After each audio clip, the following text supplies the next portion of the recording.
Well, good morning, everyone. It's the day after my chemo, and I thought I would do a video blog today instead of trying to write what's been going on, because there's been a lot of things happening in my life lately that I'm just not real comfortable writing about, and I'm more comfortable talking about. Um, I have kind of a hectic day today. That's why I'm up so early. I know you can't see me right now, but there we go. I have kind of a hectic day today. Christy just called. She's coming over from church. We're gonna do communion today because I won't see her tomorrow for Ash Wednesday since I can't go to mass because of the crowds. Um, and then Melissa Kimball comes over about 10 o'clock, spend the day together. As you can see, I'm really oh, hang on one second.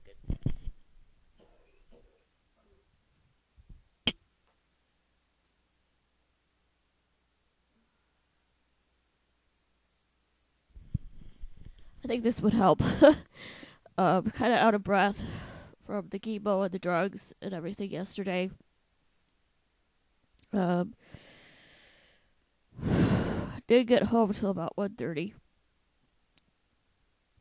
Was just really, really tired yesterday. I don't know why it hit me so hard, but I've been having a lot of extreme fatigue since my last antibody infusion, and I've had a lot of trouble with my eye. And my eye has been so bad that Saturday and Sunday the bottom rim was trembling really bad. So if that continues, I'm going to have to call my eye doctor because you can see the eye doesn't look too great.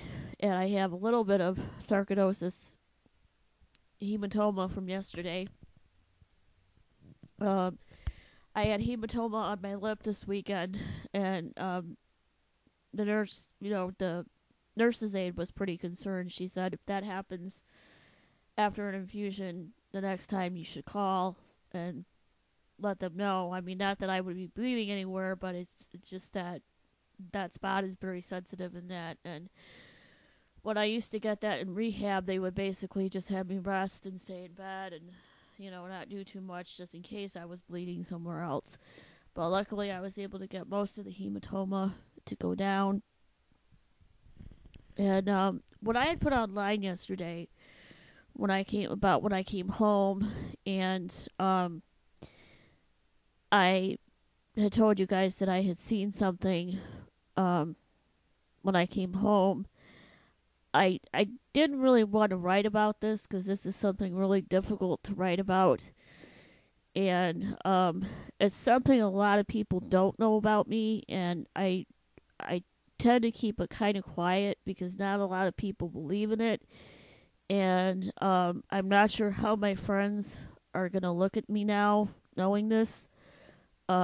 Some will be okay with it. I mean, you guys know I've always been honest with you about everything that's going on, every part of my life. I've been honest, and that's just the way that I am.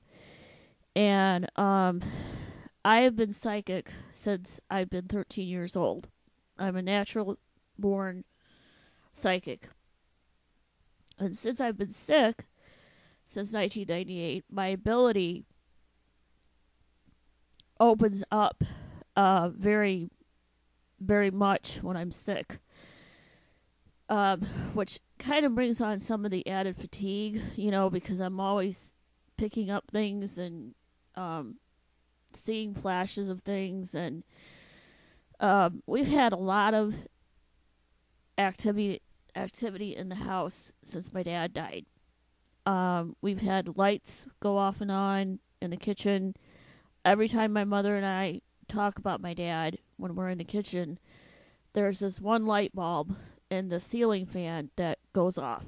The same light bulb every single time. And in my studies, that's pretty strong. We've had our garage door open about 2 or 3 times at night without us even hearing. I mean, how can you not hear a garage door open? You know, I mean, they're pretty loud and noisy, and um, we always make sure that everything is really locked up at night. And the garage door uh, opened up twice, and I can remember opening the door from the house to make sure the garage door was shut, and the garage door would be wide open, and I would ask my mom and my brother, you know, you guys didn't leave this open, did you? And of course they would say, no, you know, we shut it, you know, we just made sure it was shut just a little while ago.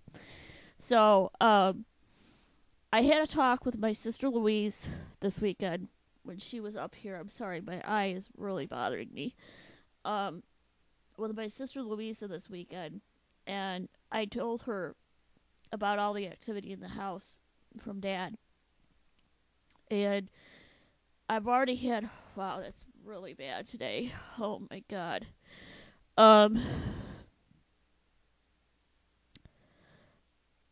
I've had one partial apparition of my father in the house since he's been gone. And it happened a few weeks ago, and I was coming up the stairs, and I saw this shadow in the wall next to my dad's office, and I thought maybe it was from the wind, you know, because it was a very windy night, and the trees could pick up from my brother's window to the wall in the hallway.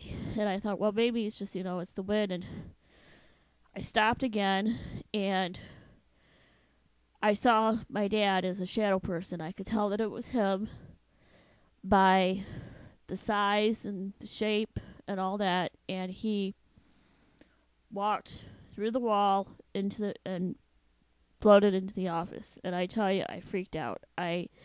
You know, it's very different for a psychic when we see our own relatives. It's especially a parent is very emotional. It's a very emotional experience. And my dad was coming to me when I was in rehab last year. My dad was coming to me a lot. And there would be nights when my light in my room would go off by itself. I could feel somebody touching the blanket in the middle of the night when the door was shut. And he came to me in my head and telling me, you know, how things were, and telling me things about my sisters that I needed to do.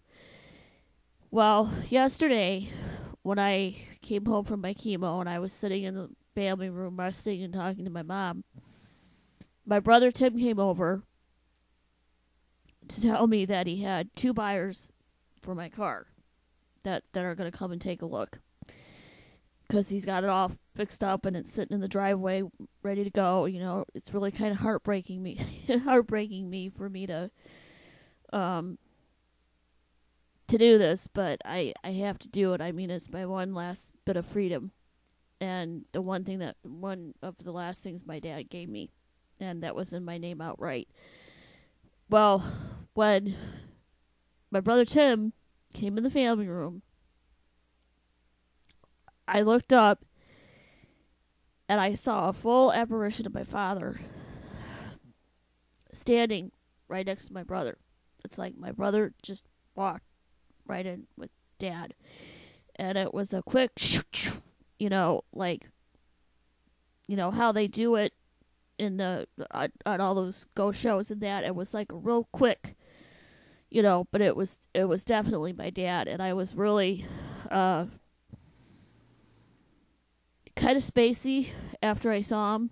And see, sometimes my drugs that they give me, even though they're not real potent, and plus if I've been sick, I'm more open, so I pull things in a lot quicker and I see things. And I knew when I saw my dad as a shadow person, that God was getting ready to have him come as a full apparition, and I just didn't know when. I didn't know when to expect it, and it was really wild seeing him in the family room, fully alive and next to my brother. And when I talked to my sister Sunday about all the activity, she was very receptive to it. She knows about my ability, and she's always been really, understanding of it. Knows this is something that I can't control. I mean, I can, through prayer, especially if I'm sick. I can be asked